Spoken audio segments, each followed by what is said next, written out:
আপনাদের বাইরে থেকে যে লোকেটিভটা সুন্দর, তা আমার কাছে ভিতরে ঢুকে মনে হচ্ছে ভিতরে আরো সুন্দর। জি, অনেক ধন্যবাদ। আসলে আমি ওই যে পাশে যে খলিল হোটেল, সেখানে আমার ফ্যামিলি নিয়ে অনেকবার খেয়েছি রিজিকে। আমি আজকে প্রথম আমার বন্ধু অ্যাডভোকেট দীপ্তি হাওলাদার, বাংলাদেশ সুপ্রিম কোর্টের লয়ার, ওর জন্মদিন উপলক্ষে আমাদের বন্ধুদের যে আপ্যায়ন করেছে এখানে, আমি মূলত বলেছিলাম যে রিজিকটা একটু নিরিবিলি হবে। আমি ম্যাক্সিমাম বাংলাদেশ সুপ্রিম কোর্টের লয়ার, সঙ্গে আমাদের ব্যবসায়ী বন্ধুরা আছেন, আমাদের গেস্টও ছিলেন।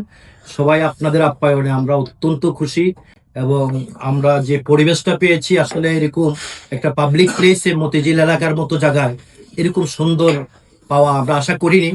তো সবকিছু মিলিয়ে আপনাদের প্রত্যেকে যারা আমাদেরকে সার্ভিস দিয়েছে, রিজিকের সবাই খুব সুন্দর আমরা আপ্যায়িত হয়েছি।